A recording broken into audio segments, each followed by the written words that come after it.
Right now, authoritarianism and the appearance of fascist thought forms, beliefs, and actions are rising up with increased intensity in the United States, even as around the world, in different places, in different countries, this way of governing, this type of group violence has been present all along. I know because back during the Cold War, I was studying the authoritarianism, dictatorship in the former Soviet Union. And in fact, that kind of authoritarianism had existed prior to the Russian Revolution.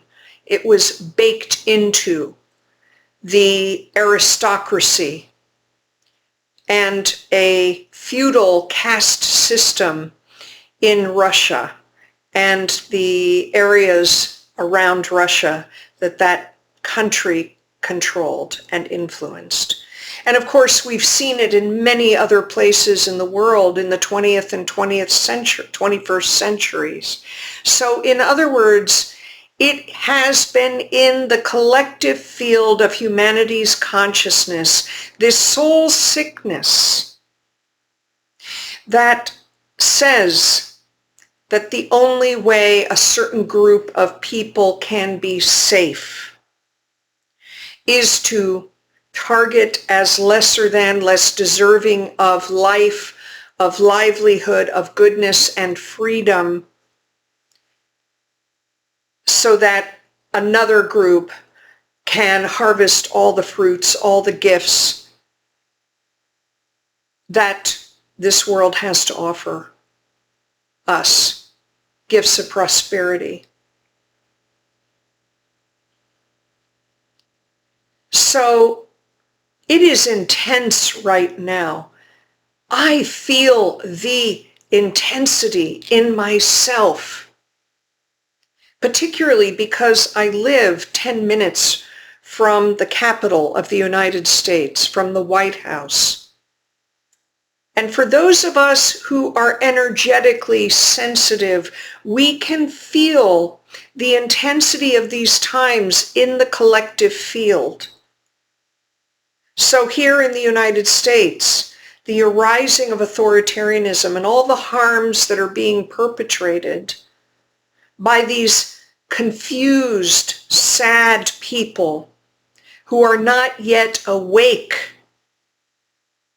because of their own trauma, because of their ancestral inheritance of unhealed trauma, of unhealed consciousness.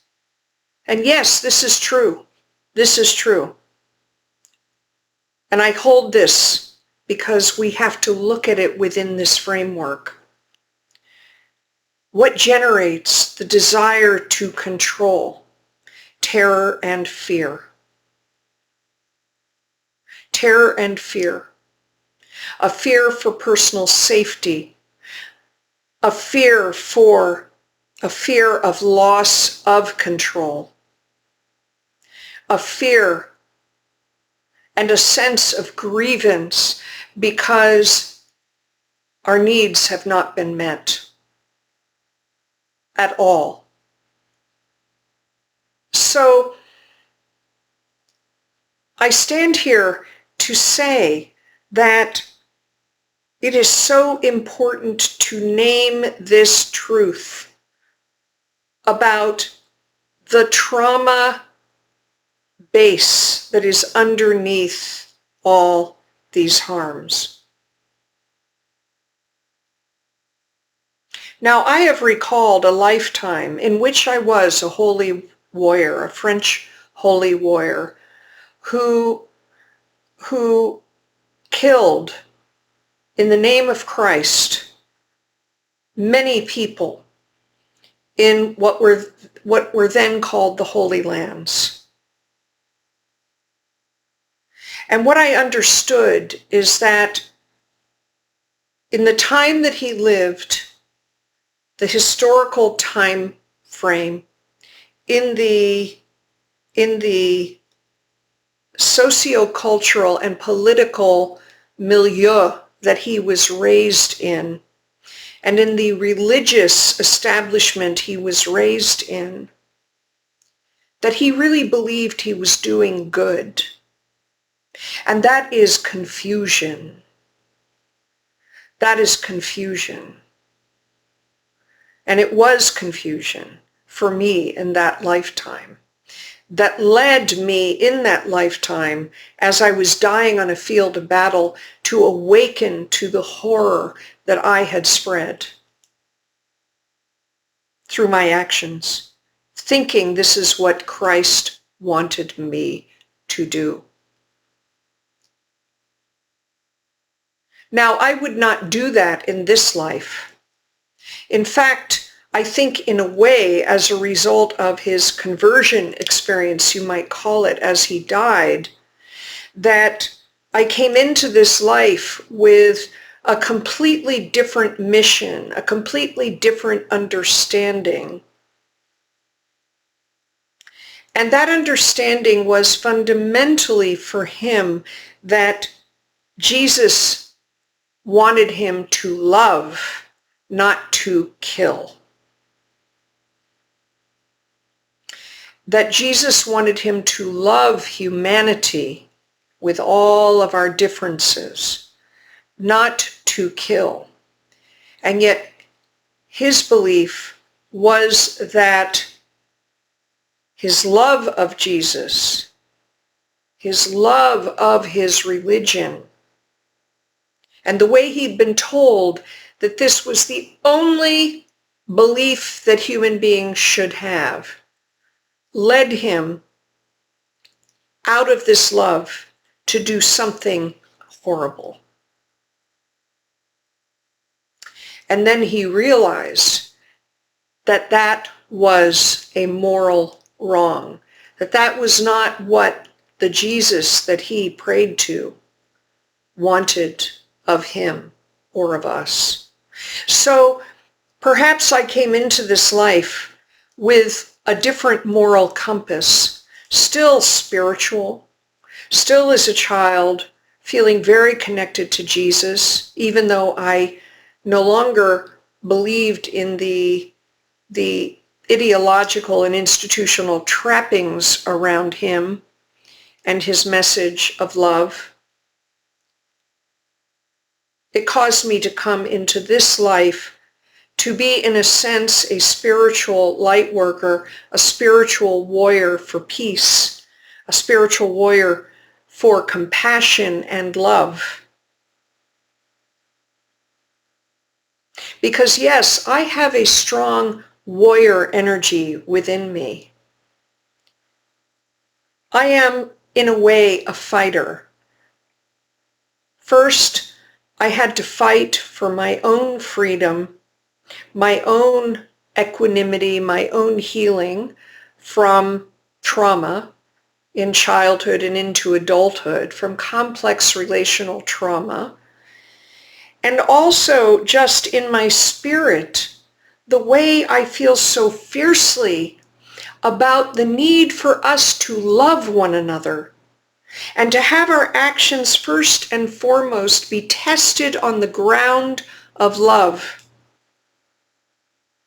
And not just love for only our family, not just love for only animals, not just our love for only the people who look like us, who pray like us, who sing and eat like us, who dress like us, whose skin is the same color as mine, but to love everybody. To love everybody, even if I don't like their actions, even if they make me uncomfortable. I've traveled all over the world. I've lived in other countries. You know, it's not comfortable, right, to put yourself into another culture. And there are always little things that you don't like about a culture that is not yours. Sometimes there are many things that you love that are lacking in your culture, your own culture, or your own nation. There are things in your own nation and culture that you don't like. So, but the through thread is that love. is connection. And I am fierce about this. And I am here to call forth your fierceness. Now, this doesn't mean that you have to go out and be on the front lines of violence. Not everybody is called to that task. Some people are pulled into it by virtue of the color of their skin or their status, i.e. as an immigrant, or their nation, such as with Ukraine, or their religion, such as Jews during World War II and the Nazi Holocaust. Some people are pulled into it, right? And in that sense, they don't have a choice. And they have to find somehow within them the ability to survive. And many people choose survival. All people choose what that means to them. So, but I feel a fierceness, and so I want to call forth your fierceness. But to do it in a way where your nervous system is regulated and grounded. So even as I feel very deeply through my empathy, my natural empathy, the pain of what is happening now in my country, in the United States, I have to keep returning over and over again to the practices that I have of prayer and meditation and visualization and cleaning my energy body so that my nervous system stays regulated, so that I can come back over and over again to peace and wholeness within my own heart, in my own being. Because in truth, human life is messy. So whether we are living in times of peace or whether we are living in times like these, we have these practices. This is what true spirituality gives us. And it gives us a pathway to navigate through it so that we stay spiritually clean, even though we will get knocked off center, even though we will feel heavy emotions and processes. That is the human journey. It is both. So yes, I have a fierce love for humanity, and it's calling me to speak the truth of things as they are, but also to look as deeply as I can, not just at those who are being harmed, but those who are causing harm. That is what keeps my heart pure.